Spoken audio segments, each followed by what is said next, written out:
ওই কি রে মধু মধু রসমালাই। আজকের কাস্টমারটা হচ্ছে অনেক লক্ষ্মী কাস্টমার আমার। এই কাস্টমারটা মাসেতে 2 থেকে 3 বার তো ডিসপ্লে লাগায়। এই কাস্টমারটা অনেক লক্ষ্মী কাস্টমার আমার। 2-3 দিন পর পর বইয়ের সাথে ঝামেলা লাগায় আর একটা বইয়ের মাথার উপর আসার দিয়ে ফোনটা ভাঙে। পরে নিয়ে এসে বলে, ভাইয়া দেখেন তো ডিসপ্লেটা আছে নাকি, ডিসপ্লেটা থাকলে ঝটপট আমার লাগিয়ে দেন। আমি বললাম, ভাইয়া আজকের বিস্তারিতটা যদি একটু বলতেন তা আমি শুনতাম। তো বলতেছে, ভাইয়া আজকের দোষটা কিন্তু আমার না, আজকের দোষটা হচ্ছে সম্পূর্ণ আপনার ভাবির। আমি বললাম, কেমনে কি ভাই, একটু যদি বলতেন। তো বলছে, ভাইয়া আমি তখন অফিস থেকে আসি আপনার ভাবির চুটায় প্রেম করতেছে দেখছি। তার ভাবি যখন ওয়াশরুমে যায় আমি দেখতেছি একটা ছেলে ফোন দিছে। পরে আন্নামান আমার ফোন রিসিভ করতে বলতেছে, হ্যালো জান, তুমি কি ফ্রি হনে? আমি বলছি, দাঁড়া তোরে ফ্রি হইতেছি। ও ওয়াশরুম থেকে বাড়াইছে আর ওর মাথার উপরে একটা দিছে আসার। তো এই হলো আজকের বিস্তারিত ভাইয়া। আপনি ঝটপট ডিসপ্লেটা লাগাই দেন, আমার অনেক ডকুমেন্ট আছে, তাড়াতাড়ি কাজ করতে হবে। তো আমি বললাম, ভাইয়া বেশি না 20 মিনিট আমার সময় দেন, আমি আবার আপনাকে নতুন করে দিচ্ছি।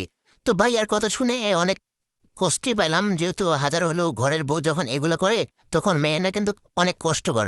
ভাইয়াটা বলছে, ভাইয়া আমি তো মাসে 2-3 বার ডিসপ্লে লাগাই, আজকে একটু ডিসপ্লেটার বিলটা একটু অল্প লেন। আমি বলছি, ওকে ভাইয়া আমি অল্পই নেব আপনার কাছে।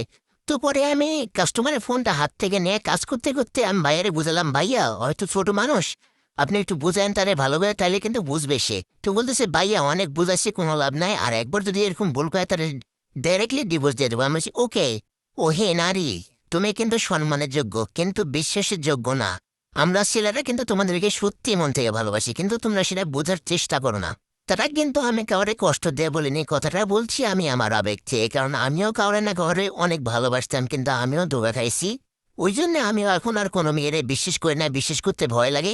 তো বিয়াস আজকের ভিডিওটা আমার এ পর্যন্ত ছিল। তো ভাইয়াটারে বললাম, ভাইয়া আপনি তো অনেকবারই ডিসপ্লে লাগালেন, মাসে তো 2 থেকে 3 বার লাগাই থাকেন, তো আপনি আমারে মাত্র 1200 টাকা দেন। তো ভাইয়া বলছে, ওকে নেন টাকাটা ভাইয়া, আর আমার ফোনটা আমারে দেখা দেন। তো ভাইয়াকে বললাম, ভাইয়া যা হোক এগুলা বিষয় নিয়ে মন খারাপ করেন না, নেক্সট টাইম হয়তো ঠিক হয়ে যাবে। তো বলছে, ভাইয়া ঠিক আছে আবার দেখা হবে, আবার ফোন ভাঙার অপেক্ষায় থাকেন। আমি বললাম, ভাইয়া আপনি তো আসছে 2 থেকে 3 বার ফোন ভাঙিয়ে নিয়ে আসেনি। তো বলতেছে, ভাইয়া আমরা ফোন না ভাঙলে কি আপনাদের আর বিজনেস হবে? আমি বললাম, ভাইয়া তাই তো, এই জন্যে আমি বলে থাকি মানুষের রাগ তো নয় যেন আমাদের লক্ষ্মী, মানুষ রাগ করে ফোন ভাঙবে আর আমাদের লাভ হবে। এই জন্যে বারবার করে বলে থাকি আমি, মানুষের রাগ তো নয় যেন আমাদের লক্ষ্মী। কেউ বলে, ভাইয়া আপনার ভাবির উপর রাগ করে ফোন মানছি, কি আবার বলে, ভাইয়া আপনার ভাইয়ার উপর রাগ করে ফোন মানছি। এমনও তো আছে যে বয়ফ্রেন্ড গণ্ডগোল লাগে তো হাজার হাজার ফোন ভেঙে নিয়ে আসে। তো মানুষের রাগকে সম্মান করা উচিত আমাদের। এই জন্য আমি বেশি বেশি করে বলে থাকি, ভাইয়া রাগটা একটু কম করবেন, তাহলে লসটা কমাবেন। রেগে গেলেন তো হেরে গেলেন, এটাই হচ্ছে পরিণতি। প্রতিটা রাগ কিন্তু আমাদের কাছ থেকে কিছু না কিছু নিয়ে যায়, এটা আমাদের বোঝা উচিত। তো ভিউয়ার্স আজকের ভিডিওটা আমার এই পয়েন্টে ছিল।